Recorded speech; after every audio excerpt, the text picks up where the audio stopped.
3 कृषी पंप अज्ञात चोरट्यांनी केले लंपास. पोलिसांनी तात्काळ आरोपींचा शोध लावावा. कृषी पंपधारक शेतकरी आर्थिक संकटात.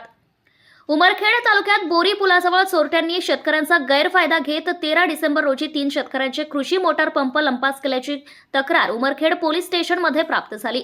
अज्ञात चोरट्याविरुद्ध गुन्हा दाखल केलाय. तर आरोपींचा तात्काळ शोध लावून रब्बी हंगामासाठी आवश्यक असणारे कृषी पंप परत मिळवून देण्याची मागणी शेतकऱ्यांकडून पोलिसांना करण्यात आली. पैनगंगा नदी उमरखेड हिमायतनगर रस्त्यावरील बोरी पुलाखालच्या बाजूला चोरट्यांनी थंडीचा गारठ्याचा फायदा घेत बोरी येथील शेतकरी प्रेम दत्तराव माने, सुरेश दत्तराव माने व अरविंद शामराव माने या शेतकऱ्यांचे कृषी मोटार पंप लंपास केले. शेतकरी पहिलेच आर्थिक संकटाने त्रस्त असून त्यातच चोरट्यांनी शेतशिवारांमध्ये धुमाकूळ घातला आहे. शेतकरी पीक काढण्यासाठी रात्रंदिवस काबाड कष्ट करतात. रब्बी हंगामातील ऊस, हरभरा, गहू, हळद या पिकांना दिवस रात्र बेरात्र पाणी द्यावे लागते.